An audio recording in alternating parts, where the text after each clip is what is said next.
Assalamualaikum warahmatullahi wabarakatuh. Waalaikumsalam warahmatullahi wabarakatuh. Alhamdulillahilladzi ja'ala Ramadhana syahra as-siyama lil mu'minin.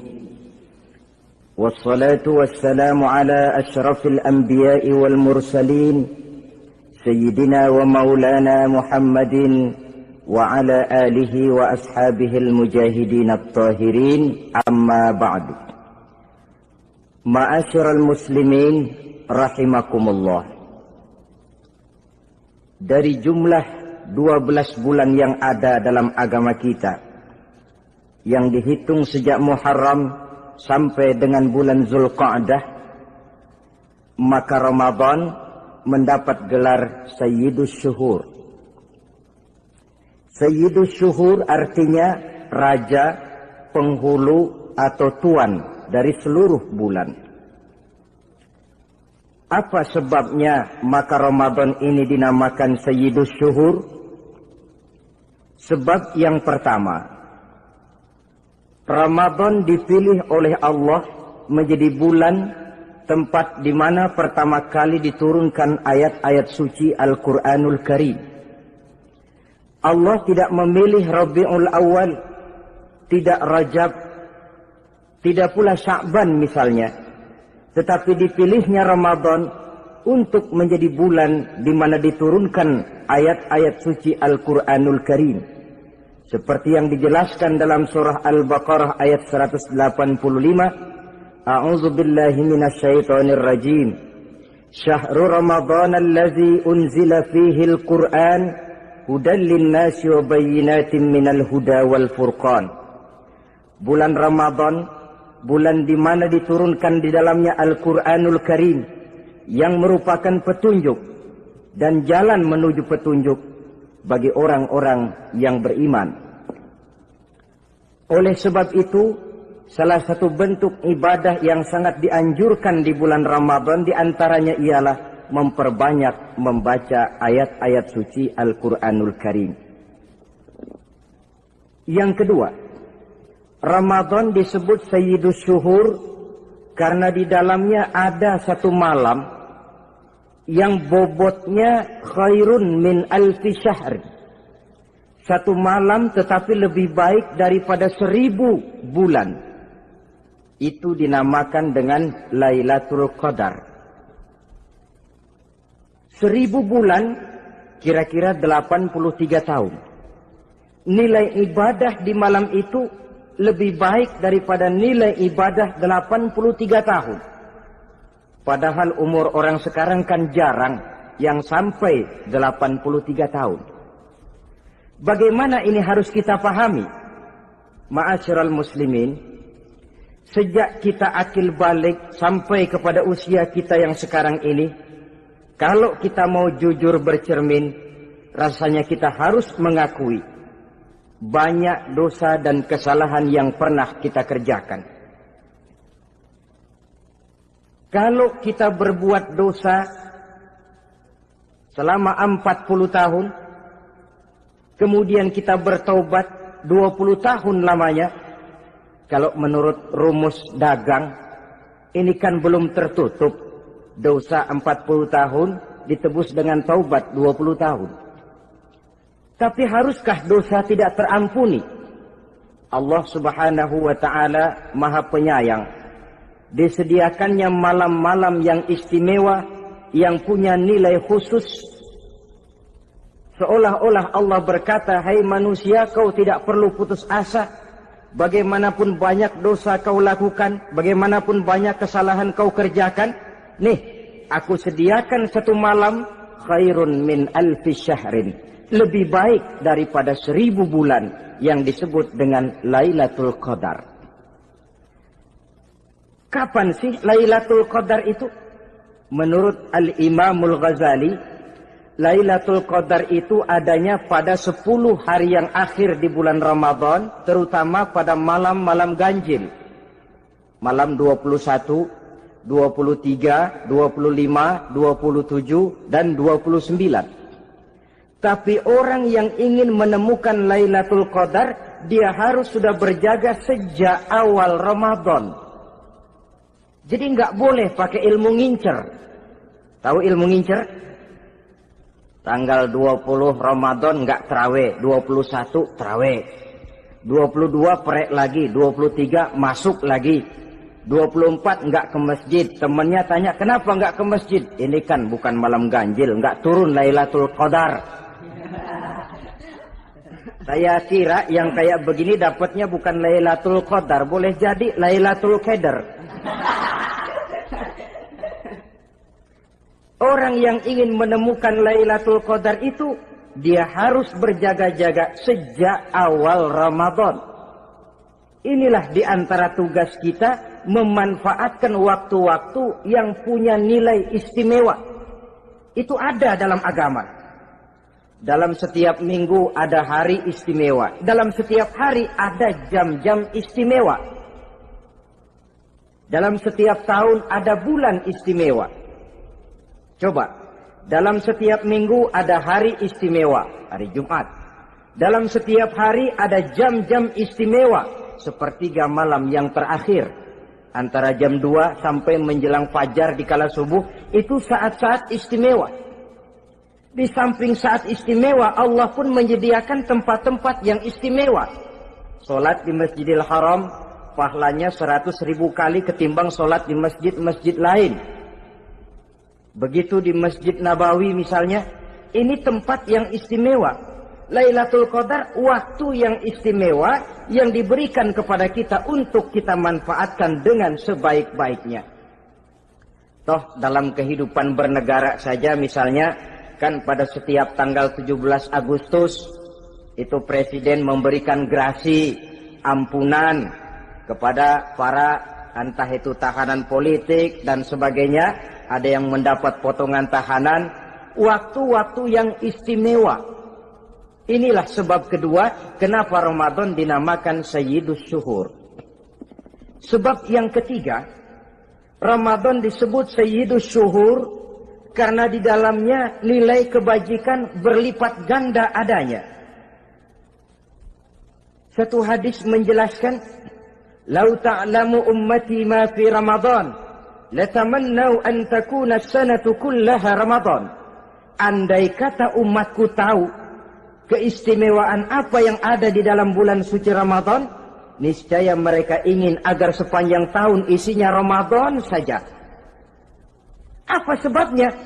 Li'annal hasanata fihi mujtami'atun. Di dalam bulan Ramadan itu berkumpul segala macam kebajikan. Wa ta'atu maqbulatun. Segala perbuatan taat diterima oleh Allah.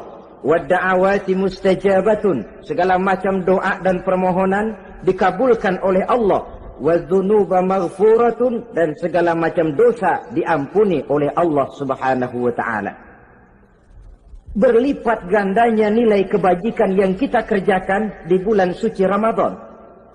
Itu sebabnya seorang muslim dalam menyambut bulan suci Ramadan penuh dengan sikap kegembiraan. Kata baginda Nabi, "Man fariha bidukhuli Ramadan, haramallahu jasadahu 'alan niran." Siapa orang yang gembira dengan datangnya bulan suci Ramadan, Allah haramkan badannya dari api neraka. Gembira menyambut Ramadan artinya bagaimana? Apa Ramadan datang terus bakar petasan? Bukan. Pukul beduk? Bukan. Apa gunanya pukul beduk kalau nggak puasa? Apa gunanya bakar mercon kalau tidak melaksanakan ibadah di bulan suci Ramadan? Gembira menyambut datangnya Ramadan dalam arti mempersiapkan diri untuk melaksanakan ibadah dengan sebaik-baiknya di bulan suci Ramadan ini. Ma'asyiral muslimin rahimakumullah. Yang terakhir, kenapa Ramadan disebut Sayyidus Syuhur? Karena di dalam bulan suci Ramadan ada perintah melaksanakan ibadah puasa. Apa istimewanya ibadah puasa? Pertama, yang dipanggil untuk melaksanakan puasa itu iman. Ini panggilan istimewa. Allah menyatakan, Ya ayyuhalladzina amanu kutiba alaikumusiyam. Hai orang-orang yang beriman, diwajibkan atas kamu berpuasa. Iman yang dipanggil untuk melaksanakan ibadah puasa.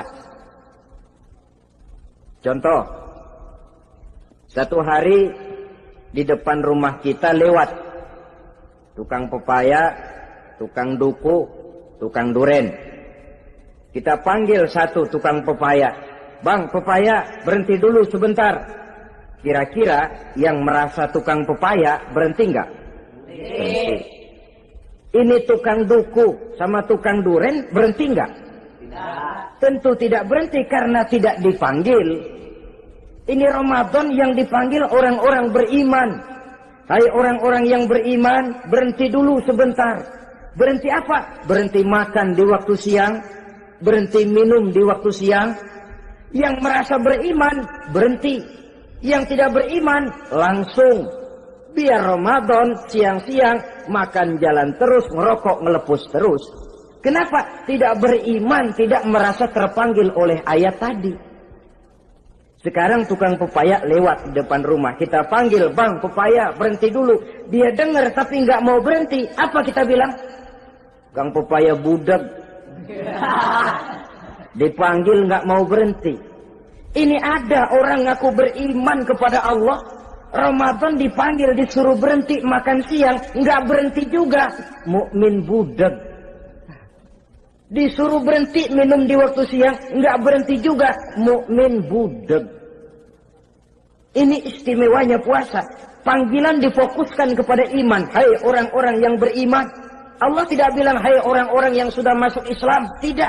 Ya ayyuhalladzina aslamu. Tidak. Ya ayyuhalladzina amanu yang dipanggil.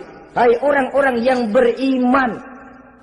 Nilai nurani yang paling dalam itu yang dipanggil melaksanakan ibadah puasa.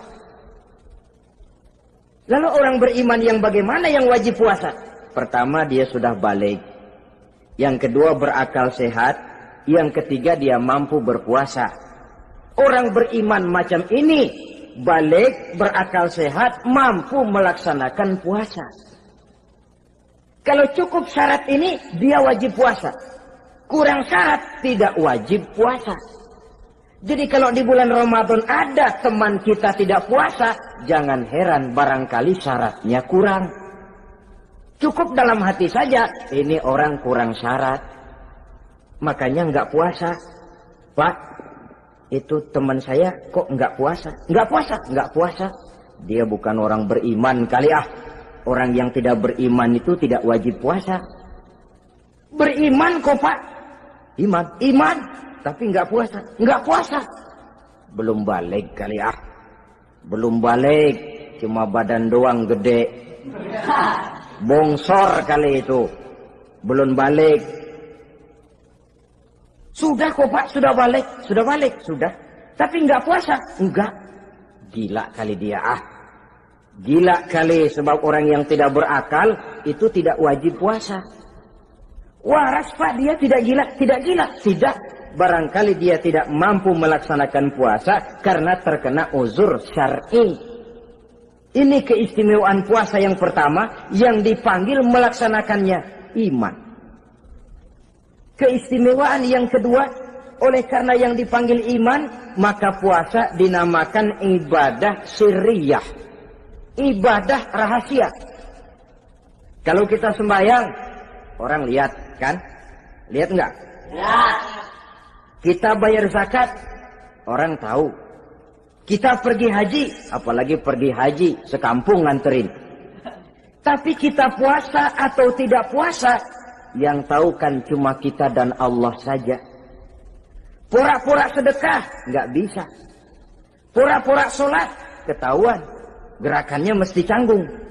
Pura-pura pergi haji, kemana perginya? Tapi pura-pura puasa, gampang. Namanya ibadah sirriyah. Bulan puasa, jam 8 pagi, makan. Keluar rumah, bibir lap yang kering. Jalan lemesin dikit. Ada angin, belaga miring. Temennya tanya, lu lemes amat, gue lagi puasa nih. Orang lain bisa dibohongi. Sebab puasa memang merupakan ibadah sirriyah yang tahu cuma kita dan Allah saja. Karena dia ibadah rahasia, puasa ini sulit terkena penyakit riya. Ibadah yang lain karena kelihatan orang, gampang kena penyakit riya, to show only. Salat karena kelihatan orang, gampang kena penyakit riya. Karena saya jadi imam, misalnya di belakang saya lihat ada mertua, wah, saya bikinlah sembahyang saya mantap-mantap, pakai serban, pakai siwak, bahasanya saya paseh-pasehin kayak orang 16 tahun di Mekah. Wah, usolli warwal maghribi salasa raka'atin Allahu Akbar. Surahnya saya cari yang panjang-panjang, paling pendek Sabbihis sama Wadduha. Akibat apa itu? Riya, di belakang ada calon mertua. Tapi kalau sholat sendirian dalam kamar, boro-boro pakai serban dan siwak, kadang-kadang kaos kutang saja cukup. Surahnya jangan Sabbihis sampai Wadduha, langganannya Inna A'tainakal Kautsar sama Qul Huwallahu Ahad. Karena sholat terlihat orang, mudah kena penyakit riya. Sedekah pun begitu. Mulanya niatnya cuma mau sedekah 5.000. Karena ada orang yang disedekahani, naik 10.000. Yang 5.000 sudah karena orang. Jadi ibadah yang lain itu mudah terkena riya, tapi juga mudah dinilai orang.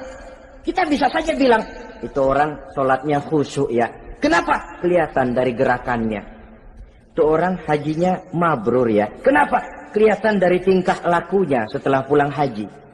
Itu orang sedekahnya berani ya. Kenapa? Ketahuan dari jumlahnya. Ibadah yang lain bisa dinilai, tapi puasa nggak bisa dinilai. Itu orang puasanya mantap bener ya. Kenapa? Beludah melulu. Itu bukan ukuran. Itulah sebabnya dia dinamakan ibadah sirriyah, ibadah yang abstrak, yang tahu cuma si pelaksana dan Allah saja. Ini keistimewaan puasa yang kedua. Yang ketiga, saudara-saudara, kalau ibadah-ibadah yang lain, ganjaran pahalanya itu dijelaskan oleh Allah. Sedekah kalau ikhlas pahalanya begini. Haji kalau mabrur pahalanya ini. Sembahyang berjamaah pahalanya ini. Untuk puasa tidak. Puasa Allah cuma bilang as-siyamu li wa ana ajzi bihi. Puasa adalah untukku, aku yang akan membalasnya. Berapa besar balasannya tidak dijelaskan oleh Allah. Apa artinya ini? Kalau saudara kerja, mandor bilang, sampean kerja sama saya, gaji 1 hari 5.000. Ketahuan kan, sehari 5.000. Kita bisa kong-kalingkong, ada mandor rajin, nggak ada mandor kendor. Pokoknya sehari 5.000. Tapi kalau mandor cuma bilang, kau kerja sama aku, soal gajimu nanti aku yang atur. Tidak dijelaskan berapanya, nanti aku yang atur. Ini kan mestinya kita kerja hati-hati. Sebab apa? Mungkin gaji kita lebih besar dari jumlah 5.000 kalau kerjaan memuaskan. Mungkin tidak digaji sama sekali kalau kerjaan berantakan. Tidak dijelaskannya pahala puasa menjadi sugesti bagi kita untuk melaksanakan ibadah ini dengan sebaik-baiknya. Mungkin gaji sangat besar, mungkin tidak digaji sama sekali. Sebab kata Nabi, kam min sha'imin laisa lahu min siyamihi illa al-ju' wal 'atsh. Berapa banyak orang puasa, dia tidak memperoleh apa-apa dari puasanya kecuali lapar dan haus saja. Puasa sah, kewajiban gugur, nilai 0. Tidak dapat apa-apa kecuali lapar dan haus. Jadi inilah keistimewaan daripada ibadah puasa. Saudara hadirin yang saya hormati, kemudian apa sih perlunya kita melaksanakan ibadah puasa ini? namanya syahwat. Kalau itu kita kendalikan, maka langkah hidup ini akan menjadi lurus karenanya. Benar kalau Nabi menyatakan, "Iza jaa Ramadan, futihat abwabus sama, wa ghulliqat abwabun nar, wa sufsidatis sayatin." Apabila datang bulan suci Ramadan, dibuka pintu langit, dibuka pintu surga, ditutup pintu neraka, dan diikat setan-setan itu. Siapa yang ikat setan? Puasa kita.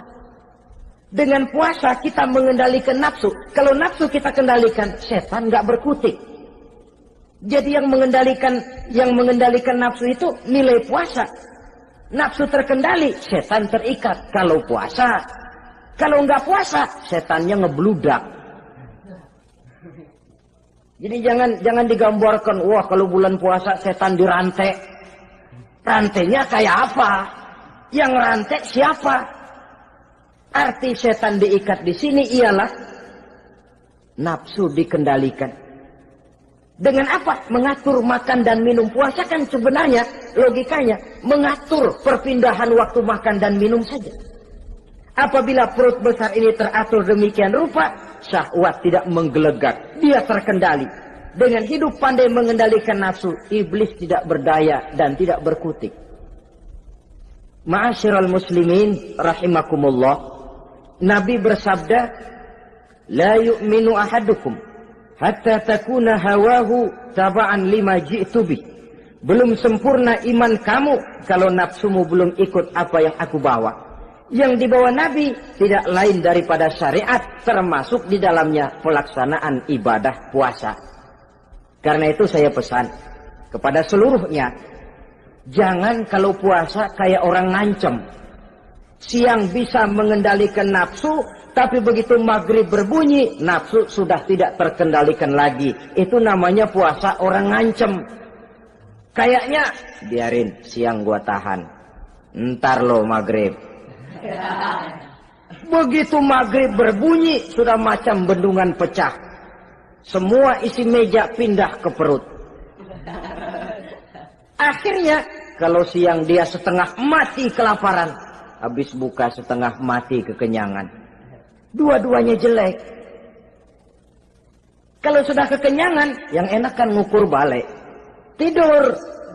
Maghrib liwat, isya out, tarawih boten. Temennya nyamper ke masjid yuk, tarawih duluan deh, gua kenyang bener nih. Kenyang. Berbuka itu yang bagus pakai etik ya. Etika buka itu, maghrib berbunyi, cukup seteguk air, 3 butir korma atau sepotong kue. Sholat maghrib. Selesai sholat maghrib, masuk ronde kedua. Waktunya agak panjang. Makan ala qadarnya. Selesai makan, berangkat ke masjid, isya, tarawih. Pulang tarawih, masuk ronde ketiga. Waktunya panjang. Mau habis-habisan juga nggak apa-apa. Tapi kalau begitu maghrib berbunyi, langsung dipukul 1 ronde, kita yang rubuh. Kekenyangan. Waktu siang dia sanggup mengendalikan nafsu. Tapi begitu maghrib berbunyi, nafsu sudah tidak terkendali lagi. Asar pengaruh puasa tidak akan membekas dalam jiwanya. Siang jelas puasa, nggak boleh ngerokok. Begitu maghrib sampai imsak kayak lokomotif, kelebul, nggak berhenti-berhenti. Tidak lagi sanggup mengendalikan diri, mumpung boleh katanya. Sampai pernah kejadian ada orang bangun sahur kesiangan, bingung dia waktunya tinggal dikit. Mau sahur dulu nggak keburu ngerokok, mau ngerokok dulu takut nggak keburu sahur, akhirnya bareng. Sebelah nyuap nasi, sebelah ngerokok. Itu macam mana rasanya kalau sudah kayak begitu?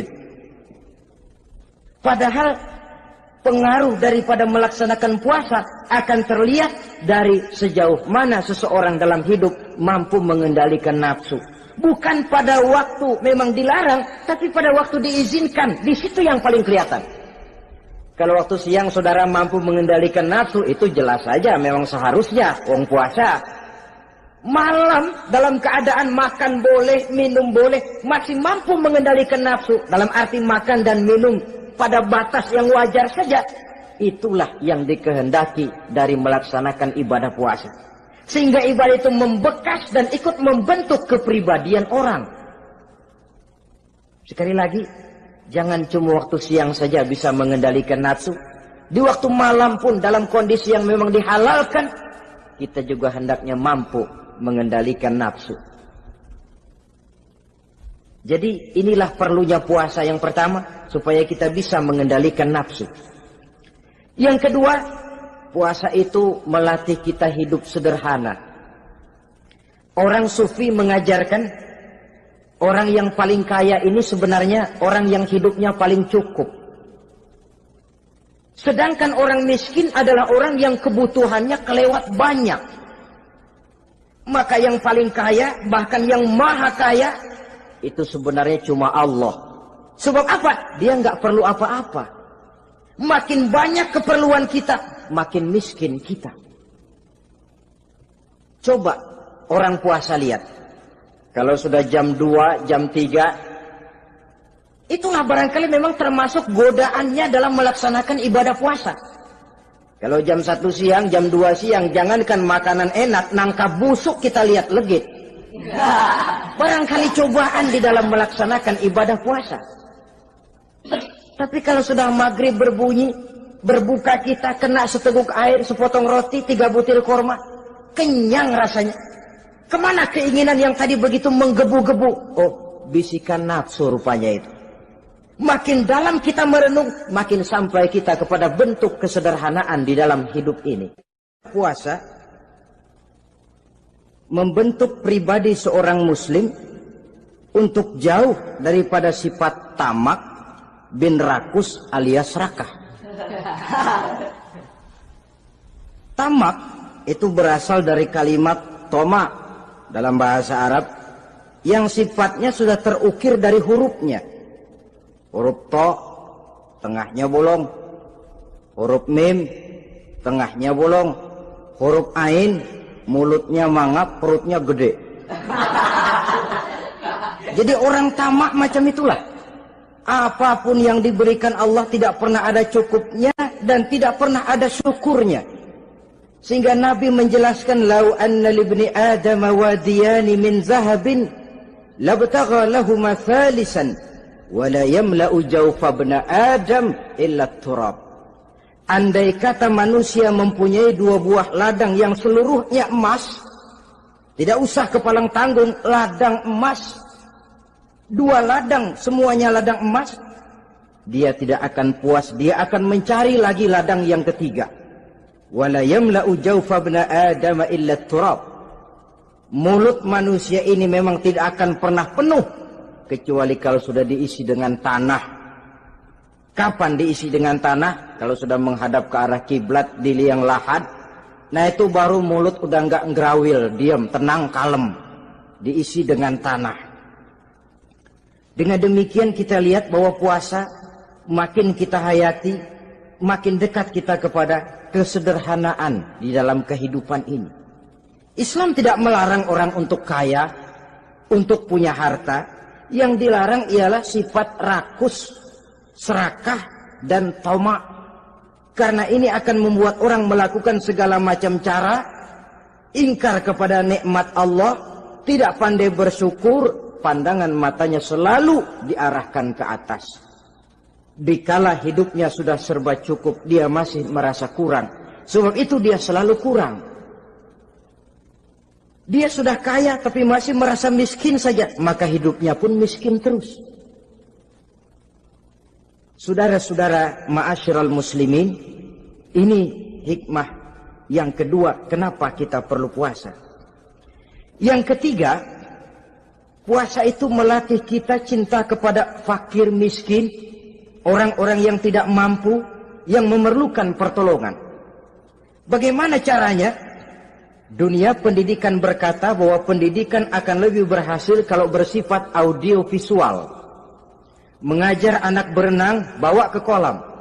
Mengajar anak naik sepeda, berikan sepedanya. Mengajar orang cinta fakir miskin, rasakan apa yang dirasakan oleh fakir miskin. Apa itu? Lapar, haus. Kan nggak bisa ngajarin anak berenang teori saja. Ke kolam nggak pernah. Teori hafal luar kepala. Gaya dada begini, gaya 200 meter begini, gaya kupu-kupu begini, gaya bebas begini. Teori hafal ke kolam nggak pernah. Sekali terjun gaya batu. Sudah nggak timbul-timbul lagi. Nggak bisa ngajar anak naik sepeda cuma teori saja. Sepedanya tidak pernah diberikan. Hafal teori. Bab 1 pegang setang. Bab 2 dorong. Bab 3 kaki kanan naik pedal kanan. Bab 4 genjot. Hafal teori, megang sepeda nggak pernah. Begitu dikasih sepeda dia naik, habis tukang bakso. Pun mendidik orang cinta kepada fakir miskin tidak bisa cuma lewat seminar, kongres, penataran, indoktrinasi. Diadakan simposium, seminar, diskusi supaya orang cinta kepada fakir miskin, tapi yang bicara orang kenyang semua. Bagaimana hati ini mau peka? Islam itu nggak usah banyak teori lah. Rasakan saja lapar, haus, enak nggak? Kalau kau tahu lapar dan haus tidak enak, kau lapar haus cuma sebentar. Habis maghrib, laparmu hilang, hausmu hilang. Bagaimana saudara-saudaramu muslimin yang terkapar di kolong-kolong jembatan? Yatim piatu yang hidup terlunta-lunta. Perempuan-perempuan tua hidup miskin, anak pun banyak perlu uluran tangan. Lapangan kerja sulit, persaingan hidup makin tajam. Meringkuk mereka di sudut-sudut kehidupan. Beratap langit, beralas bumi, tanpa tahu kapan hidup dan nasibnya akan berubah.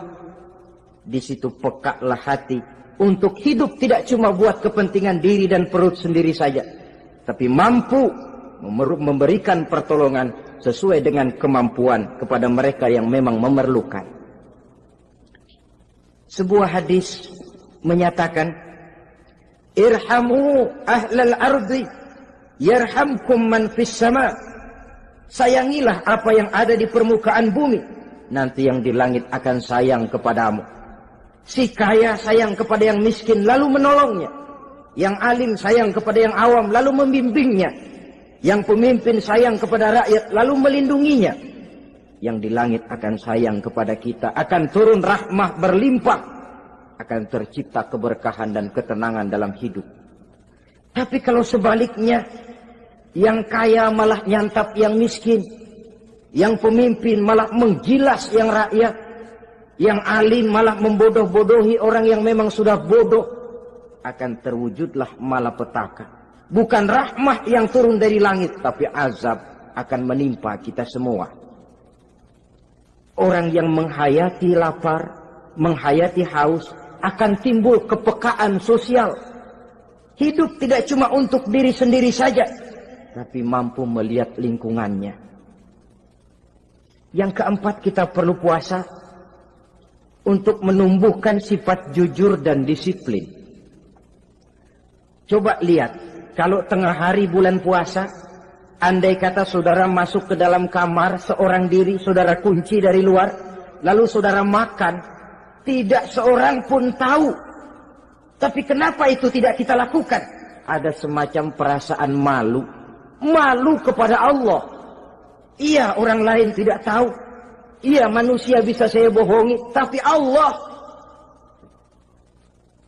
Atau umpamanya waktu sholat zuhur, saudara sholat zuhur di masjid, umpama ketika ngambil air wudhu, giliran ke kemur, saudara korupsi dikit aja, telan. Yang Nabi sumu tasihhu, berpuasalah kamu, badanmu akan sehat. Sebab apa? Saya katakan tadi, semua energi dihasilkan dari perut besar sini.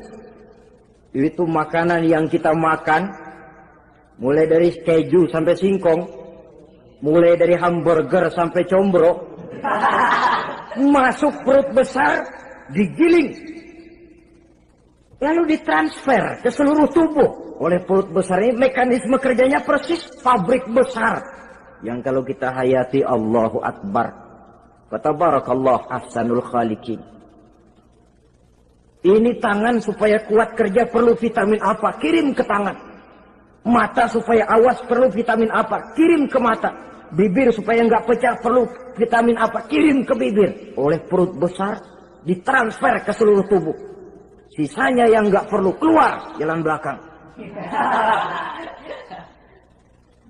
Kalau perut besar ini terus-menerus bekerja, ibarat mesin diforsir, dia akan cepat rusak.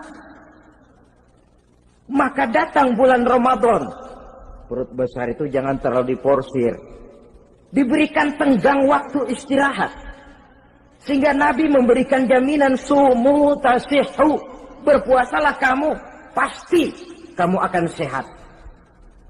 Buktinya orang mati kelaparan banyak, tapi yang mati karena puasa, kalau puasanya betul, nggak ada. Maka Islam itu agama yang sesuai dengan fitrah ya. Buktinya apa? Puasa wisol itu bukan saja tidak boleh, tapi haram. Puasa wisol artinya puasa nyambung. Dari pagi sampai maghrib, sampai malam, sampai besok pagi lagi terus-terusan puasa, haram. Karena itu bertentangan dengan fitrah. Islam tidak cukup dari waktu imsak sampai datang waktu maghrib. Kenapa? Menurut perhitungan itu sesuai dengan daya kemampuan maksimal manusia. Sudah diukur itu. Allah yang bikin manusia kok. Jadi kalau Allah perintah puasa, itu sudah dalam kemampuan daya tampung dari kapasitas yang dimiliki manusia. Orang mati kelaparan banyak, yang mati karena puasa nggak ada. Belum pernah saya dengar ada warta berita, sari berita-berita penting dalam sejarah ini, gara-gara bulan puasa orang Islam pada mati. Nggak ada. Yang mati kelaparan banyak, tapi yang mati karena puasa tidak ada. Nabi menjamin sumu tasihhu, berpuasalah kamu, pasti badanmu akan sehat. Ma'asyiral muslimin, kalau sudah tahu kita apa perlunya kita berpuasa, pembicaraan akan saya lanjutkan bagaimana seharusnya kita puasa. Puasa yang ideal itu yang bagaimana? Al-Imamul Ghazali menjelaskan, orang yang puasa itu ada 3 macam. Pertama, saumul awam, puasanya orang kebanyakan.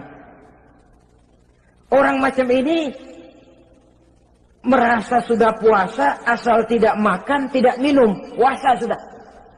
Pokoknya tidak makan, tidak minum, itulah puasa. Ini puasanya orang awam. Matanya tidak pernah puasa, kupingnya tidak puasa, kakinya tidak puasa, tangannya tidak puasa. Ini puasa orang awam, kebanyakan. Hasilnya tidak mustahil seperti yang dikatakan Nabi tadi. Berapa banyak orang puasa tidak mendapat apa-apa dari puasanya kecuali lapar dan haus.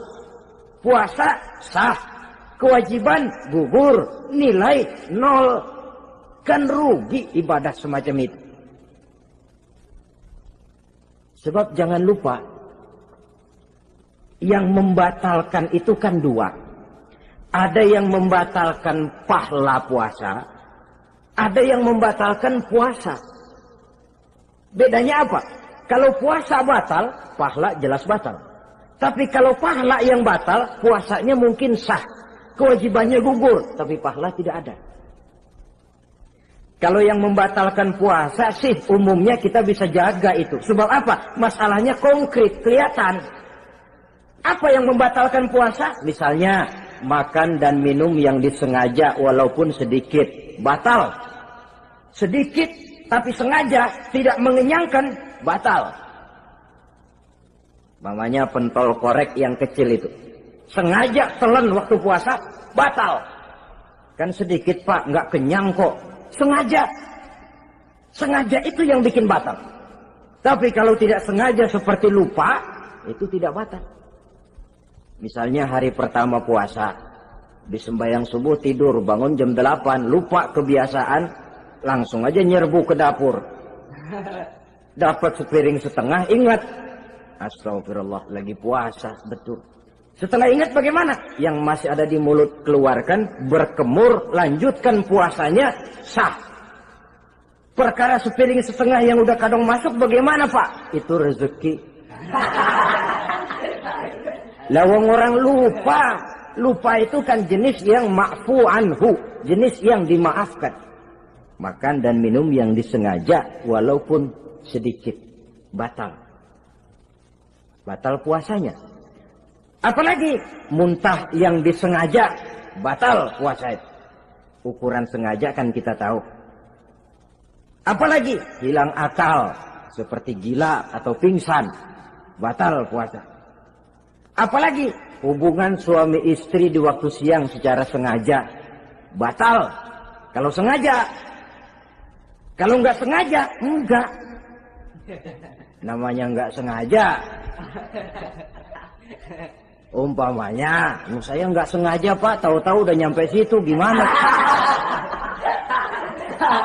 Yang nggak batal, cuma begitu ingat, buru-buru selesai mandi, lanjutkan puasanya, sah. Jangan begitu ingat sih ingat Pak puasa, cuman tanggung. Nah, ini tanggung ini yang bikin jadi batal. Dan jangan lupa, orang yang membatalkan puasa karena hubungan suami istri, dendanya paling berat. Seorang sahabat pernah lapor, halaktu ya Rasulullah. Ya Rasul, celaka saya. Ma ahlakaka, apa yang bikin kamu celaka? Saya lagi puasa Ramadan ya Rasulullah, saya nggak tahan. Lalu saya nyelonong sama istri saya. Pengantin baru ini rupanya. Nyelonong bagaimana? Ya nyelonong.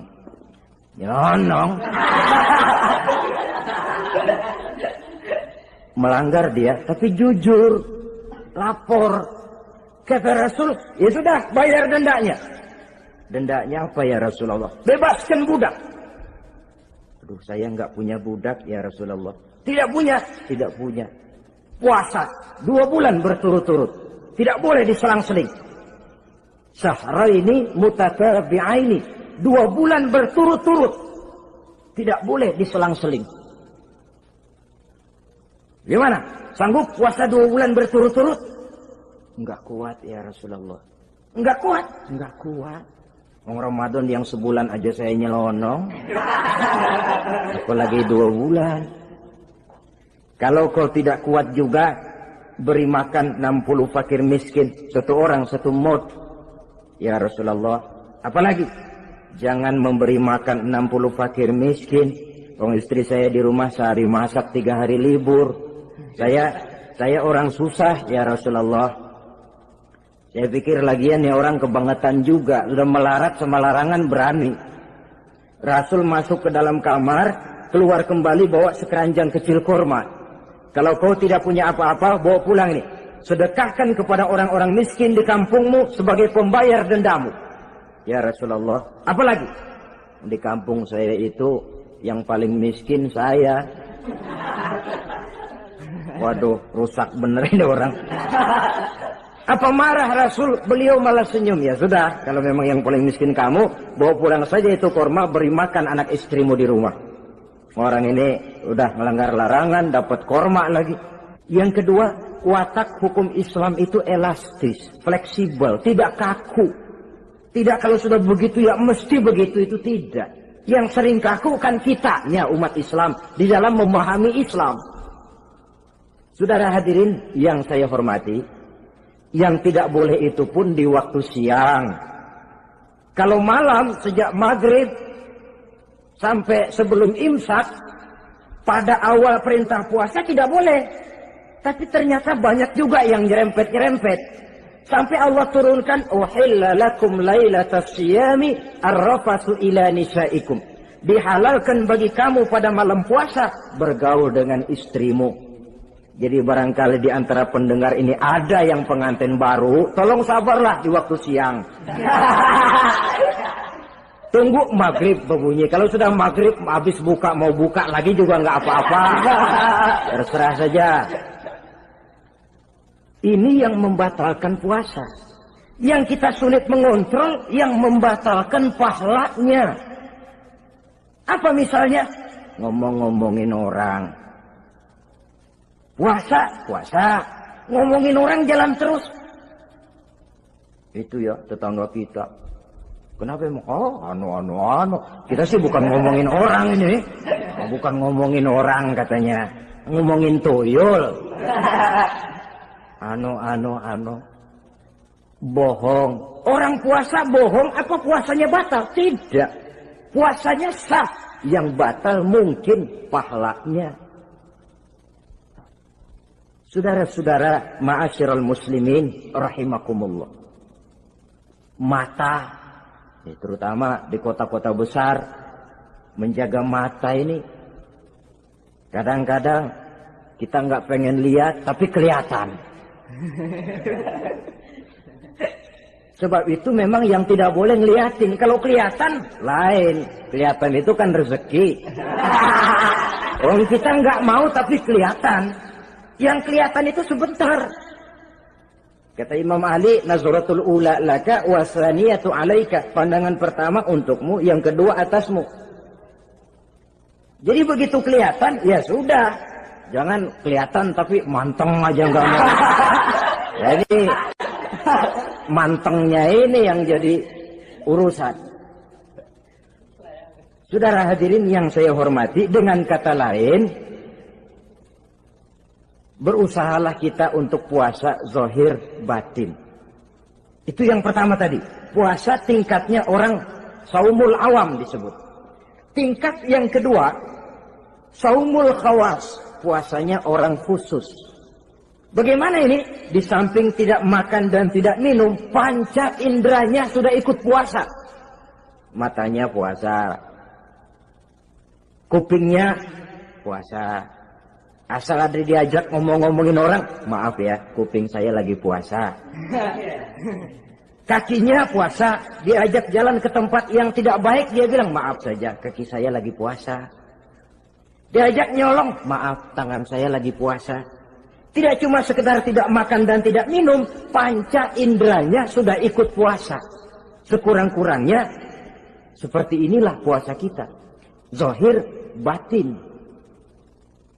Nah, yang tertinggi disebut saumu khawasil khawas. Puasa orang khusus yang lebih khusus lagi. Ini sudah the first class ini. Puasanya orang fit. Bagaimana puasanya orang ini? Di samping tidak makan dan tidak minum, puasa panca inderanya, hatinya juga sudah ikut puasa dari seluruh keinginan yang selain Allah. Wah, ini kelas tinggi. Orang yang puasa macam ini, andai kata jam 3 sore dia berpikir, ntar sore buka pakai apa ya? Dia menganggap batal pahalanya. Kenapa? Masih mikirin makanan. Kalau kita kan bukan cuma mikirin, ngancem. Waduh, jam 5 di meja udah buderek es kopior, kelapa muda, cendol. Apa yang mau diminum lebih dulu? Tingkat yang tertinggi ini, hatinya juga puasa dari semua keinginan yang selain Allah. Idealnya sekurang-kurangnya kita puasa zahir batin. Zahirnya menahan diri dari yang membatalkan puasa, batinnya mencegah diri dari yang membatalkan pahala puasa kita itu. Ma'asyiral muslimin rahimakumullah. Terakhir, Rasulullah sallallahu alaihi wasallam membagi bulan Ramadan itu menjadi 3 bagian. Sepertiga yang pertama, tanggal 1 sampai 10 Ramadan, masa turunnya rahmah. Turunnya kasih sayang Allah. Kalau istilah sepak bola, tanggal 1 sampai 10 Ramadan ini disebut babak semifinal. Babak penyisihan. Sepak bola itu kalau baru tingkat babak penyisihan, pesertanya banyak. Seluruh kesebelasan turun bertanding. Babak penyisihan. Ramadan tanggal 1 sampai 10, babak penyisihan. Putaran pertama. Pasaran puasa rame. Masjid musola full house. Meledak, tidak sanggup menampung jamaah yang tarawih itu. Yang tadarus meriah. Kenapa? Maklum babak penyisihan. Seluruh kesebelasan turun bertanding. Tanggal 1 sampai tanggal 10 Ramadan. Bila itu selesai, selesailah putaran pertama. Masuk putaran kedua, sepertiga yang kedua tanggal 10 sampai 20 Ramadan, masa maghfirah.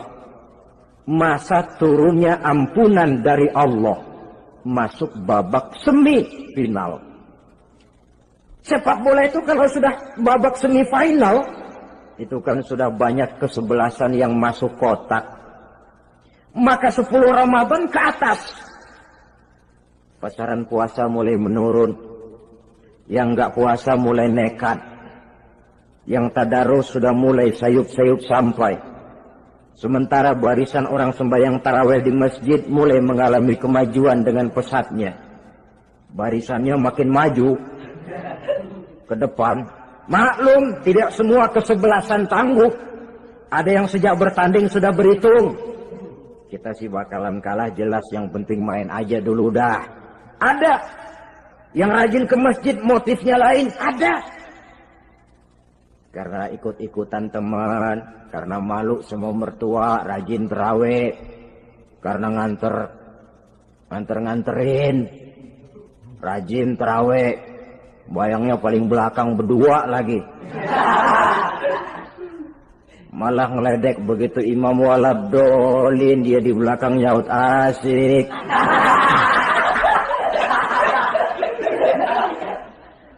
Yang kayak begini ini sudah nggak bakal tahan lama. Akan gugur di babak semifinal. Puncaknya, putaran terakhir, tanggal 20 sampai akhir Ramadan, masa itkun minan nar, masa pembebasan dari api neraka. Masuk babak final. Kalau sudah babak final, ya pesertanya nggak banyak sudah. Ramadan tanggal 20 ke atas babak final. Pesertanya nggak banyak. Sebab apa? 20 Ramadan ke atas pikiran orang sudah bercabang itu. Yang punya kampung sudah siap-siap mau pulang mudik. Lebaran di buah kampung. Puasa kayak enggak, yang penting pokoknya lebaran. Yang pegawai negeri gajinya kecil, anaknya banyak, palanya ngebet. Yang belum punya sepatu, belum punya baju, macam-macam problem sehingga konsentrasi ibadah menurun. Padahal Nabi sangat menganjurkan tingkatkan ibadah la siyama fi asril awakhir, lebih-lebih pada hari 10 yang akhir, tanggal 20 sampai akhir Ramadan. Di situ dianjurkan memperbanyak ibadah, i'tikaf, tarawih, tadarus Quran, bersedekah, amalan-amalan sunnah yang sangat dianjurkan di bulan suci Ramadan ini. Nah, mereka yang keluar sebagai finalis Ramadan, Allah Subhanahu wa ta'ala berkenan memberikan piagam penghargaan. Di atas piagam itu tertulis dengan nyata, ghufira lahu ma taqaddama min zambihi. Pemegang piagam ini dinyatakan keluar sebagai finalis Ramadan. Kepadanya diberikan penghargaan dengan jaminan ampun terhadap seluruh dosa yang pernah dia kerjakan. Sehingga dia keluar Ramadan, masuk 1 Syawal, seperti bayi baru dilahirkan oleh ibunya. Bersih tanpa dosa, karena sudah dibersihkan oleh ibadah Ramadan. Sehingga masuk Syawal, dia rayakan Idul Fitri, dia pantas mengucapkan minal aidin wal faizin. Minal aidin artinya, semoga kita termasuk orang yang kembali. Kembali kemana? Kembali kepada fitrah. Seperti bayi baru dilahirkan oleh ibunya. Tidak punya dosa kepada Allah, karena sudah dibersihkan oleh ibadah Ramadan. Ini orang yang finalis. Puasanya betul, tarawihnya betul, pantas mengucapkan minal aidin. Dan kalau tarawih cuma 2 malam, puasa 3 hari. Lebaran paling rajin, mas minal aidin, ya minal aidin. Nggak tahu diri lu. Minal aidin dari mana? Saudara hadirin, dosa kepada Allah bersih oleh ibadah Ramadan. Tinggal dosa kepada sesama manusia, berhalal bihalal di hari raya Idul Fitri. Nah, inilah pembicaraan kita pada pertemuan kali ini dengan harapan mudah-mudahan ibadah kita diterima Allah. kita keluar sebagai finalis yang pada akhirnya masuk ke dalam kelompok minal aidin wal faizin, orang yang kembali suci kepada fitrah dan orang yang beruntung. Dengan semangat inilah kita rayakan Idul Fitri, hari raya kembali kepada fitrah. Terima kasih banyak atas segala perhatian, mohon maaf atas segala kekurangan. Usikum wa nafsi bitaqwallah. Wassalamualaikum warahmatullahi wabarakatuh.